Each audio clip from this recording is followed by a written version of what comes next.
Hello friends, വണ്ടി Toyota ഇന്നോവയാണ്. Innova 2007 model വണ്ടിയാണ്. വണ്ടി ഏകദേശം 2,62,000 കിലോമീറ്റർ ഓടിയിട്ടുണ്ട്. കമ്പനി സർവീസാണ്. അപ്പോൾ ഇതിൽ കംപ്ലൈൻ്റ് എന്ന് പറഞ്ഞു കഴിഞ്ഞാൽ കസ്റ്റമർക്ക് ആക്സിലേറ്റർ വിട്ടു കൊടുക്കുമ്പോൾ ഒരു സൗണ്ട് ഉണ്ടായിരുന്നു, ചെറിയൊരു വൈബ്രേഷനും ഉണ്ടായിരുന്നു. കംപ്ലൈൻറ്റ് വൈബ്രേഷൻ പറഞ്ഞാൽ ഒരു നോർമൽ ചെറിയൊരു കിടക്കുന്നൊരു നമ്മൾ ആക്സിലേഷൻ വിടുമ്പോൾ ഒരു സൗണ്ട് വരുമല്ലോ, ആ സൗണ്ടിൻ്റെ ഒരു ചെറിയൊരു വൈബ്രേഷൻ, വേറെ ഒന്നുമല്ല. അപ്പോൾ അത് സ്റ്റാർ ജോയിൻറ്റ് കസ്റ്റമർ നമ്മുടെ വീട്ടിൽ തന്നെ കണ്ടിട്ട് അവർക്ക് സ്റ്റാർ ജോയിൻറ്റ് ചെക്ക് ചെയ്തപ്പം ആ സ്റ്റാർ ജോയിൻറ്റ് പോയിട്ടുണ്ട്. 3 സ്റ്റാർ ജോയിൻറ്റ് ഷേക്ക് ഉണ്ടെന്ന് പറഞ്ഞാൽ 3 സ്റ്റാർ ജോയിൻറ്റ് മാറ്റിയിട്ട് ഓടിക്കുമ്പോഴും ഒന്നുകൂടെ ആ വൈബ്രേഷൻ കൂടിയതല്ലാതെ ഒരിക്കലും വൈബ്രേഷൻ പൂർണ്ണമായിട്ടും പോയിട്ടില്ല. അപ്പോൾ കസ്റ്റമർ നേരെ നമ്മൾ വിളിച്ചപ്പോൾ കൊണ്ടുവരാൻ പറഞ്ഞു. കൊണ്ടുവന്ന് നോക്കുമ്പോൾ സ്റ്റാർ ജോയിൻ്റ് ഇട്ടതൊന്നും കുഴപ്പമൊന്നുമില്ല, കറക്റ്റ് തന്നെയാണ്, നോർമൽ തന്നെയാണ്, വേറെ പ്രശ്നങ്ങളൊന്നുമില്ല. ഒരു നീഡിലൊക്കെ മാറി നിൽക്കുമ്പോഴാണ്, ഇല്ലെങ്കിൽ നീഡിൽ നമ്മൾ സ്റ്റാർ ജോയിൻ്റ് കയറ്റുമ്പോൾ അതിനുള്ളിലുള്ള ഒരു നീഡിൽ പോകുമ്പോഴോ അല്ലാന്നുണ്ടെങ്കിൽ നീഡിൽ എന്താ പറയുക അതൊന്ന് വീണ് താഴെ കിടക്കുമ്പോഴോ അങ്ങനെയൊക്കെ വരുമ്പോഴാണ് ഈ വൈബ്രേഷൻ കൂടുതലായിട്ട് നമുക്ക് അനുഭവപ്പെടുന്നത്. പക്ഷേ ആ ഒരു കംപ്ലൈൻറ്റ് ഇതിനകത്ത് കാണുന്നില്ല. എന്താണെന്ന് വെച്ച് കഴിഞ്ഞാൽ ഇതിപ്പോൾ നോർമലിൽ നിർത്തുമ്പോൾ തന്നെ വണ്ടി ഒരു എന്നൊരു സൗണ്ട് ഉണ്ട്. സൗണ്ട് മാത്രം ഒരു വൈബ്രേഷൻ നമുക്ക് നല്ലോണം ഫീൽ ചെയ്യുന്നുണ്ട്. ചുമ്മാ ഒന്ന് വണ്ടി നമ്മൾ ഐഡ്ലിങ്ങിൽ നിർത്തിയാൽ മതി, നല്ലോണം വിറയലുണ്ട്. ഈ മിറർ കിടന്ന് നന്നായിട്ട് വിറയ്ക്കുന്നുണ്ട്, പക്ഷേ ഇതിൽ ഫോണിൽ കാണില്ല. അതേപോലെ നമ്മളൊരു 1000 RPM ഇങ്ങനെ പിടിച്ചു കഴിഞ്ഞാൽ ഉണ്ടോ,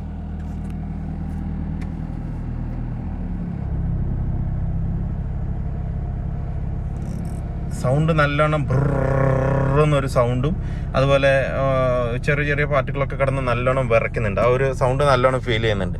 അപ്പോൾ ഈ ഒരു കംപ്ലൈൻറ്റ് നമുക്ക് കിട്ടുന്നത് കറക്റ്റ് ഒരു 1000 RPM ആ സൗണ്ട് കിട്ടുന്നത്. ഉണ്ടോ, ഒരു സൗണ്ട് നിങ്ങൾക്ക് ശ്രദ്ധിച്ചാൽ കേൾക്കാൻ പറ്റും, ഒരു ബ്രന്നൊരു സൗണ്ടും ഉണ്ട്. അത് നേരെ 1000 RPM കുറച്ച് കൂട്ടിക്കഴിഞ്ഞ് കഴിഞ്ഞാൽ ആ സൗണ്ട് കംപ്ലീറ്റ് ആയിട്ട് കുറയുന്നുണ്ട്. അപ്പോൾ അത് കംപ്ലൈൻറ്റ് വരുന്നത് മെയിനായിട്ട് എൻജിൻ ബെഡും അതുപോലെ തന്നെ ഗിയർ ബോക്സ് ബെഡും വീക്ക് ആകുമ്പോഴാണ് കൂടുതൽ ഈ കംപ്ലൈൻറ്റ് വരുന്നത്. വെച്ച് കഴിഞ്ഞാൽ എൻജിൻ്റെ വൈബ്രേഷൻ ഫുള്ളായിട്ട് ബോഡിയിലേക്ക് വരുന്നതാണ് ഈ കംപ്ലൈൻറ്റ്. അപ്പോൾ കസ്റ്റമറുടെ അടുത്ത് ഇതൊന്ന് ഇൻഫോം ചെയ്യണം. കസ്റ്റമറുടെ അടുത്ത് ഞാൻ പറഞ്ഞു എൻജിൻ ബെഡിൻ്റെ ആണ്, പക്ഷേ കസ്റ്റമർക്ക് ഈ സ്റ്റാർ ജോയിൻറ്റ് മാറിയതിന് ശേഷമാണ് ഇത് ഫീൽ ചെയ്യുന്നതെന്നാണ് പറയുന്നത്. പക്ഷേങ്കിൽ അത് ചാൻസ് കുറവാണ്. പക്ഷേ നമുക്ക് ഇപ്പം നിർത്തിയിടുമ്പോൾ തന്നെ ആ വൈബ്രേഷൻ നല്ലോണം നമുക്ക് ഫീൽ ആകുന്നുണ്ട്. അത് കഴിഞ്ഞിട്ട് നമുക്ക് ഈ ബെഡും കാര്യങ്ങളും നോക്കിയതിന് ശേഷം മാത്രം നമുക്ക് സ്റ്റാർ ജോയിൻറ്റിലേക്ക് പോയാൽ മതി. എന്താണെന്ന് വെച്ച് കഴിഞ്ഞാൽ ഈ വൈബ്രേഷൻ നമുക്ക് സ്റ്റാർ ജോയിൻറ്റിൻ്റെ ആയിട്ട് കറക്റ്റായിട്ട് കിട്ടുന്നില്ല. സ്റ്റാർ ജോയിൻറ്റിൻ്റെ ആണെന്നുണ്ടെങ്കിൽ നമ്മൾ ക്ലച്ച് ചവിട്ടുമ്പോഴോ ഇല്ലാന്നുണ്ടെങ്കിൽ ചിലപ്പോൾ ക്ലച്ച് ചവിട്ടിയിട്ടായിരിക്കും വൈബ്രേഷൻ വരുന്നത്. അങ്ങനെയൊക്കെ ഒരു ഫീലിംഗാണ് അതിനകത്ത് കിട്ടുക. ഇത് അങ്ങനെയല്ല. ഇത് നോർമലി നിർത്തിയിട്ടിട്ട് നമ്മൾ ആക്കുമ്പോൾ തന്നെ ഒരു വൈബ്രേഷൻ നല്ലോണം നമുക്കൊരു വിറയൽ നല്ലോണം നമുക്കൊന്ന് ഫീൽ ചെയ്യുന്നുണ്ട്. വേണ്ട, ഗിയർ ലിവറും കിടന്ന് ആടിക്കൊണ്ടിരിക്കുന്നുണ്ട് നല്ലവണ്ണം. ക്യാമറയിൽ കറക്റ്റായി കാണുന്നില്ല. എന്തായാലും നമുക്ക് ബെഡൊന്നും അഴിച്ചു നോക്കിയതിന് ശേഷം നമുക്ക് മാറ്റിയതിന് ശേഷം ബാക്കിയുള്ള കാര്യം എന്താണെന്നുള്ളത് ചെക്ക് ചെയ്യാം. പിന്നെ ഇതിനകത്ത് വേറൊരു കംപ്ലൈൻറ്റ് കിട്ടിയെന്ന് പറഞ്ഞാൽ RPM ചെറുതായിട്ട് ഫ്ലക്ച്വേഷൻ വരുന്നുണ്ട് ഇതിനകത്ത്. വണ്ടി എന്ന് പറഞ്ഞിട്ട് മാറി കളിക്കുന്നുണ്ട്. അപ്പോൾ അത് നോസിലും ജസ്റ്റ് ഒന്ന് ചെക്ക് ചെയ്യേണ്ടി വരും ഇതിനകത്ത്. അത് നമുക്ക് അകത്തിരിക്കുമ്പോൾ കറക്റ്റായിട്ട് കിട്ടുന്നുണ്ട് എന്ന് പറഞ്ഞിട്ട് ഒരു സൗണ്ട് വ്യത്യാസം ഇതിനകത്ത് നല്ലവണ്ണം ഫീൽ ചെയ്യുന്നുണ്ട്. ഐഡ്ലിങ്ങിൽ നല്ല ബോഡി സൗണ്ട് നല്ലവണ്ണം ഉണ്ട്, ബൊറെന്ന് പറഞ്ഞുകൊണ്ടിരിക്കുന്നുണ്ട്. അപ്പോൾ അത് എന്തായാലും 100% മൗണ്ടിൻ്റെ പ്രശ്നം കൊണ്ടാണ് ഈ കംപ്ലൈൻറ്റ് വരുന്നത്. നമുക്ക് എന്തായാലും അഴിച്ച് നോക്കാം. മൗണ്ട് മാറ്റി നോക്കിയിട്ട് മൗണ്ട് പൊട്ടിയിട്ടുണ്ടെങ്കിലും വരും, മൗണ്ടിൻ്റെ റബ്ബർ ഹാർഡായിട്ടുണ്ടെങ്കിലും ഈ സെയിം കംപ്ലൈൻറ്റ് വരും. എന്താ വെച്ചാൽ 2007 മോഡൽ വണ്ടിയാണ്.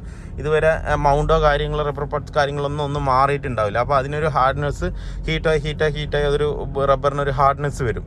ആ ഹാർഡ്നെസ് വന്നാലും ഈ സെയിം അവിടെ ഇതിൻ്റെ എന്താ പറയുക വൈബ്രേഷൻ ഡാമിങ് എടുക്കില്ല. എൻജിൻ്റെ വൈബ്രേഷൻ കുറയ്ക്കാനാണ് ഈ ഇടയിലൊരു റബ്ബർ പാർട്സ് കൊടുക്കുന്നത് തന്നെ. അപ്പോൾ അത് ഹാർഡായി ഈ അയൺ പോലെ ഇരുമ്പ് പോലെ ആയിക്കഴിഞ്ഞ് കഴിഞ്ഞാൽ പിന്നെ ഒരിക്കലും ആ ഒരു വൈബ്രേഷൻ അത് അബ്സോർബ് ചെയ്യില്ല. അങ്ങനെ ആകുമ്പോൾ കറക്റ്റായിട്ട് ബോഡിയിലേക്ക് അത് കിട്ടും. ആ സൗണ്ടാണ് ഇതിനകത്ത് വന്നുകൊണ്ടിരിക്കുന്നത്. എന്തായാലും നമുക്കൊന്ന് കസ്റ്റമറുടെ അടുത്ത് പറഞ്ഞിട്ട് നോക്കാം. കസ്റ്റമർ അന്ന് മലപ്പുറത്തുനിന്ന് വന്നതാണ്. ഇനിയിപ്പോൾ വണ്ടി വിട്ടിട്ട് പോകാൻ താല്പര്യപ്പെടുക, ഇനി എങ്ങനെയാണെന്നുള്ള കാര്യം അറിയില്ല. ഇനിയിപ്പോൾ കസ്റ്റമറുടെ അടുത്ത് പറഞ്ഞിട്ട് നമുക്ക് നോക്കിയിട്ട് ചെയ്യാം. ഇതിപ്പോൾ ഇതാണിപ്പോൾ നമ്മൾ ഈ നോവൽ മാറ്റിയ മൗണ്ട് എന്ന് പറയുന്നത് 3 മൗണ്ടാണ് മാറ്റിയിരിക്കുന്നത്. പക്ഷേ ഇതിൽ കട്ടാകെ പിടിക്കുകയൊന്നും ചെയ്തിട്ടില്ല. പക്ഷേ ഇതിൻ്റെ റബ്ബർ ഹാർഡാണ്. എന്ന് വെച്ചാൽ 2007 മോഡലിൽ ഇതുവരെ അവർ കമ്പനിയിൽ വന്ന സാധനമല്ലാതെ മാറ്റിയിട്ടില്ല. അതുകൊണ്ട് ആ റബ്ബർ ഹാർഡാകുമ്പോഴാണ് ആ ബോഡി വൈബ്രേഷൻ കൂടുതലും വരുന്നത്. 2 കാരണങ്ങൾ കൊണ്ട് ഇത് പൊട്ടിയാലും കംപ്ലയിൻറ്റ് വരും, അതുപോലെ തന്നെ റബ്ബർ ഹാർഡായാലും നമുക്ക് ബോഡി വൈബ്രേഷൻ ഫുള്ളായിട്ട് ബോഡിയിലേക്ക് വരും, എഞ്ചിൻ്റെ വൈബ്രേഷൻ കംപ്ലീറ്റ് ആയിട്ട് വരും. അതുപോലെ ഗിയർ ബോക്സ് മൗണ്ടും അതേപോലെ ഇതിപ്പോൾ മാറ്റുമ്പോൾ എപ്പോഴും ഗിയർ ബോക്സ് മൗണ്ടും എഞ്ചിൻ മൗണ്ടും സെറ്റോട് കൂടി മാറ്റുന്നതായിരിക്കും ബെറ്റർ. എന്നാലേ ആ വൈബ്രേഷൻ പൂർണ്ണമായിട്ട് സോൾവ് ആവുള്ളൂ. ഈ 3 ബെഡാണ് ഈ വണ്ടിക്ക് മെയിനായിട്ട് ഇന്നോവയ്ക്ക് വരുന്നത്. ഇന്നോവയ്ക്ക് മാത്രമല്ല കോളീസിനും ഫോർച്യൂണർ ആയാലും ശരി, ഇനിയിപ്പോൾ വേറെ ടൊയോട്ട ഏത് വണ്ടിയാണെങ്കിലും ശരി, ഈ 3 മൗണ്ടാണ് ഇതിനകത്ത് വരുന്നത്. അപ്പോൾ പൊട്ടിയതിൻ്റെ അല്ല, റബ്ബർ ഹാർഡായതിൻ്റെയാണ് ആ ഒരു വൈബ്രേഷൻ ഉള്ളിലേക്ക് നല്ലോണം ഫീൽ ആകുന്നത്. അപ്പോൾ നമ്മളിപ്പോൾ 3 മൗണ്ട് മാറ്റിയിട്ടുണ്ട്. 3 മൗണ്ട് നമ്മൾ ഒറിജിനൽ പാർട്സ് തന്നെയാണ് എടുത്തിരിക്കുന്നത്. റേറ്റ് വരുന്നത് എപ്പോഴും പറയുന്നത് 2576 രൂപ ഒരെണ്ണം. അതേപോലെ 2 മൗണ്ട്, ഇത് 2576. ഗിയർ ബോക്സ് ബെഡ് നമുക്ക് 1096 രൂപ വരുന്നുണ്ട്. അതുപോലെ തന്നെ നമ്മൾ വണ്ടിയുടെ അപ്രാമിൻ്റെ ബോൾ ജോയിൻറ്റും ഒരെണ്ണം ഷേക്ക് ഉണ്ടായിരുന്നു. ആ അപ്രാമിൻ്റെ ബോൾ ജോയിൻറ്റും അതിനകത്ത് കംപ്ലീറ്റ് ആയിട്ട് മാറ്റിയിട്ടുണ്ട്. ലയത്തിൽ കൊണ്ടുപോയിട്ട് പ്രസ് ചെയ്ത് മാറ്റിയിട്ടുണ്ട്. അതാണ് മെയിനായിട്ട് കംപ്ലയിൻ്റ് ഉള്ളത്. പിന്നെയുള്ള ലോവർ ആമിൻ്റെ ബുഷ് ചെറിയൊരു ക്രാക്ക് ഉണ്ട്. അത് അടുത്ത സർവീസിന് കസ്റ്റമറുടെ പറഞ്ഞിട്ട് ചെയ്യാം. അപ്പോൾ നമ്മൾ ഇന്നോവയുടെ വർക്ക് ഫുള്ളി കംപ്ലീറ്റ് ആയിട്ടുണ്ട്. ഇപ്പോൾ വണ്ടി എന്ന് പറഞ്ഞു കഴിഞ്ഞാൽ ആ വൈബ്രേഷൻ കംപ്ലീറ്റ്ലി റിസോൾവ് ആയിട്ടുണ്ട്. നമ്മൾ ഐഡ്ലിങ്ങിൽ നിർത്തുമ്പോൾ ഒരു വൈബ്രേഷൻ ഞാൻ കാണിച്ചു തന്നില്ലേ, ആ വൈബ്രേഷൻ പൂർണ്ണമായിട്ടും വൈബ്രേഷൻ കംപ്ലയിൻറ്റ് സോൾവ് ആയിട്ടുണ്ട്. നേരത്തെ എന്ന് പറഞ്ഞു കഴിഞ്ഞാൽ നമ്മളിങ്ങനെ സ്റ്റാർട്ട് ചെയ്ത് ചുമ്മാ വണ്ടിയിലിരുന്നാൽ മതി, വണ്ടി റൺ ചെയ്യുക അല്ലെങ്കിൽ RPM കയറ്റുക ഒന്നും വേണ്ട. വെറുതെ ചുമ്മാ വണ്ടിയിലിരുന്നാൽ തന്നെ വണ്ടി ബർന്നൊരു സൗണ്ടായിരുന്നു. ഒരു RPM കുറച്ച് ഒരു പൊടിക്ക് ഒരു നൂലിക്ക് കയറ്റി ഒരു 1000 RPM എത്തുമ്പോൾ ഒന്നുകൂടെ സൗണ്ട് കൂടും. പിന്നെ അത് ഒരു 1500 എത്തുമ്പോൾ സൗണ്ട് പൂർണ്ണമായിട്ട് നിൽക്കും. അങ്ങനെ ഒരു കംപ്ലയിൻ്റാണ് ഇതിനകത്ത് ഉണ്ടായിരുന്നത്. അത് മാത്രമല്ല വേറൊരു കസ്റ്റമർക്ക് മെയിൻ കംപ്ലയിൻ്റ് ഉണ്ടായിരുന്നത് റണ്ണിങ്ങിൽ ഒരു 60-80 കിലോമീറ്റർ സ്പീഡിൽ പോകുമ്പോൾ ഒരു വിറയൽ, എന്താ പറയുക, ഈ ഷാഫ്റ്റിൻ്റെ സ്റ്റാർ ജോയിൻറ്റ് പോലെ ഉള്ളൊരു വിറയൽ കസ്റ്റമർ പറയുന്നുണ്ടായിരുന്നു. പക്ഷേങ്കിൽ കസ്റ്റമർ 3 സ്റ്റാർ ജോയിൻറ്റും ഇതിനു വേണ്ടി മാറ്റിയതാണ്. സ്റ്റാർ ജോയിൻറ്റ്, ഗോഗോയുടെ സ്റ്റാർ ജോയിൻറ്റ് 3 മാറ്റിയതാണ്. അപ്പോൾ മാറ്റിയതിന് ശേഷവും കംപ്ലയിൻറ്റ് ഒട്ടും തന്നെ സോൾവ് ആയിട്ടുണ്ടായിരുന്നില്ല. അതേ വൈബ്രേഷൻ വീണ്ടും കസ്റ്റമർക്ക് ഫീൽ ചെയ്യുന്നുണ്ട്. അങ്ങനെയാണ് നമ്മൾ വിളിച്ചതും കോൺടാക്ട് ചെയ്തത്. അപ്പോൾ കൊണ്ടുവന്ന് ഓടിച്ച് നോക്കിയപ്പോൾ ടയറും പക്ക മോശമാണ്. ഇതിനകത്ത് JKയുടെ ടയർ, അതുപോലെ നല്ല വലിയ കട്ടയുള്ള ടയർ, ഇയറും കഴിഞ്ഞു, 3-4 വർഷമൊക്കെ കഴിഞ്ഞെന്ന് തോന്നുന്നു. ടയറും ഭയങ്കര മോശമായിരുന്നു. അപ്പോൾ 100-ലൊരു 80% അതിൻ്റെ ആണെന്ന് ഞാനും വിചാരിച്ചു. എന്താ വെച്ച് കഴിഞ്ഞാൽ സ്റ്റാർ ജോയിൻറ്റ് ഇപ്പോൾ ഗോഗോയുടെ 3 ഇട്ടപ്പോൾ ഇത് ടയറിനാണ്. അപ്പോൾ കസ്റ്റമർ കറക്റ്റായിട്ട് പറഞ്ഞു സ്റ്റാർ ജോയിൻറ്റ് മാറ്റിയതിന് ശേഷമാണ്, ഇതേ ടയറിൽ തന്നെ ഞാൻ ഓടിച്ചുകൊണ്ടിരിക്കുന്നത്, സ്റ്റാർ ജോയിൻറ്റ് മാറ്റിയതിന് ശേഷമാണ് കംപ്ലയിൻറ്റ് ഉണ്ടായിരുന്നത്. അപ്പോൾ ഞങ്ങൾ ആ ഒരു കസ്റ്റമർ ആ ഒരു ടോക്ക് പറഞ്ഞപ്പോൾ പിന്നെ ആ സ്റ്റാർ ജോയിൻറ്റ് നമ്മൾ അഴിച്ച് നോക്കുക. കസ്റ്റമറുടെ റിക്വസ്റ്റ് കൊണ്ടാണ് ഞാൻ സ്റ്റാർ ജോയിൻറ്റ് അഴിച്ചത്. ഞാൻ സ്റ്റാർ ജോയിൻറ്റ് ഇപ്പോൾ മാറ്റിയതില്ല, അപ്പോൾ അതിന് കംപ്ലയിൻറ്റ് വരില്ലെന്ന് ഞാൻ പറഞ്ഞു. അപ്പോൾ കസ്റ്റമർ തന്നെയാണ് പറഞ്ഞത്. അപ്പോൾ എപ്പോഴും നമ്മൾ കസ്റ്റമറുടെ ടോക്ക് എന്തായാലും അത് നമ്മൾ എടുത്തു തന്നെ ആവണം. എന്താണെന്ന് വെച്ച് കഴിഞ്ഞാൽ ഒരു കംപ്ലയിൻറ്റ് ചിലപ്പോൾ നമുക്ക് അറിയുന്നതിനേക്കാൾ കൂടുതൽ കസ്റ്റമർക്ക് ഓടിക്കുമ്പോൾ അവരുടെ അനുഭവം കൊണ്ട് നമുക്ക് പറഞ്ഞു തരും. അവരുടെ ടോക്കും തന്നെ നമുക്ക് 100-90% കംപ്ലയിൻറ്റ് നമുക്ക് റീസോൾവ് ചെയ്യാൻ പറ്റും. അപ്പോൾ അതുകൊണ്ട് എപ്പോഴും ഒരു വണ്ടി സർവീസിന് വന്നു കഴിഞ്ഞാൽ കസ്റ്റമറിൻ്റെ അടുത്ത് ഒരു 10-15 മിനിറ്റോളം വണ്ടീനെ കുറിച്ച് സംസാരിക്കുക, വണ്ടിയുടെ കംപ്ലയിൻറ്റിനെ കുറിച്ച് സംസാരിക്കുക. അപ്പോൾ ആ സംസാരിക്കുന്നതിൻ്റെ ഇടയിൽ തന്നെ നമുക്ക് അതിൻ്റെ കംപ്ലയിൻറ്റിൻ്റെ സൊല്യൂഷനും അതിന് നമുക്ക് എന്തായാലും 100-ലൊരു 80% കിട്ടും. അങ്ങനെയാണ്. ഇതിപ്പോൾ ഞാനിപ്പോൾ കസ്റ്റമർ ഇപ്പോൾ അഴിക്കാൻ പറഞ്ഞിട്ടില്ലെന്നുണ്ടെങ്കിൽ ചിലപ്പോൾ ഞാൻ അഴിച്ച് നോക്കില്ല. എന്താണെന്ന് വെച്ച് കഴിഞ്ഞാൽ ഇട്ടിരിക്കുന്ന സ്റ്റാർ ജോയിൻ്റ് ഒരു ഷേക്കോ കാര്യങ്ങളോ ഒന്നുമില്ല, കറക്റ്റ് തന്നെയാണ്. അഴിച്ച് നമ്മൾ ഷാഫ്റ്റ് അഴിച്ചിട്ട് തിരിച്ച് നോക്കുമ്പോഴും അതിനകത്ത് യാതൊരുവിധ ബുദ്ധിമുട്ടോ ഗീസില്ലാത്തൊരു പിടുത്തം പോലെയോ അങ്ങനെ ഒന്നും ഇതിനകത്ത് ഫീൽ ചെയ്തിട്ടുണ്ടായിരുന്നില്ല. അപ്പോൾ കസ്റ്റമർ എന്നാലും കുഴപ്പമില്ല, നിങ്ങളൊന്ന് അഴിച്ച് നോക്കുക പറഞ്ഞിട്ട് നമ്മൾ അഴിച്ച് നോക്കുമ്പോൾ അതിൻ്റെ ഉള്ളിൽ ഗ്രീസിൻ്റെ അംശം കുറവാണ്. ഗ്രീസ് തീരെ ഇല്ലയെന്ന് തന്നെ അതിനകത്ത് പറയാം.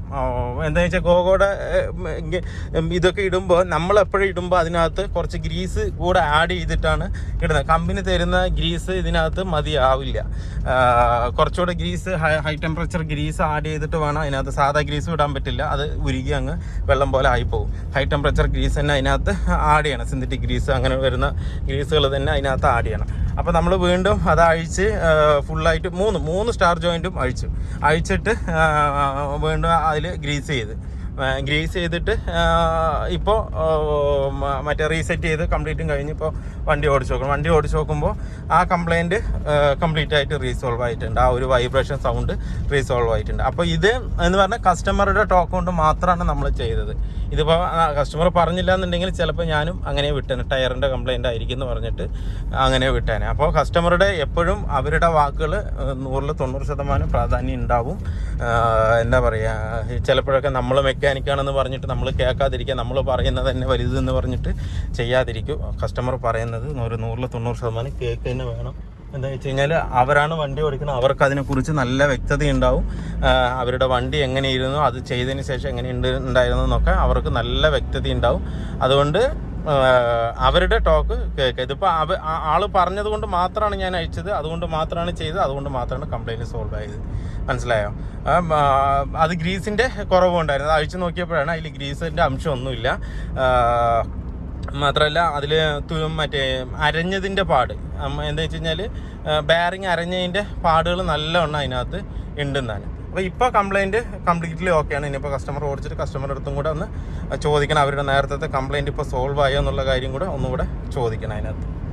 ഇപ്പോൾ നമ്മളിപ്പോൾ കസ്റ്റമർ വെച്ച് ഓടിക്കുകയാണ്. അപ്പോൾ കസ്റ്റമർക്ക് നേരത്തെ കംപ്ലയിൻറ്റ്, ഇതിപ്പോൾ കസ്റ്റമർ പറഞ്ഞതാണ് നമ്മുടെ അടുത്ത്, പറഞ്ഞതാണ് ഈ കംപ്ലയിൻറ്റ് ഇന്നതാണെന്ന് പറഞ്ഞിട്ട് നമ്മൾ ചെയ്ത്. നമ്മളിടയ്ക്ക് സ്റ്റാർ ജോയിൻറ്റ് നോക്കണ്ടെന്നാണ് പറഞ്ഞത്. പക്ഷേങ്കിൽ ഇക്കടെ കമ്പൽസറി ആയിട്ട് അത് ചെയ്യണം.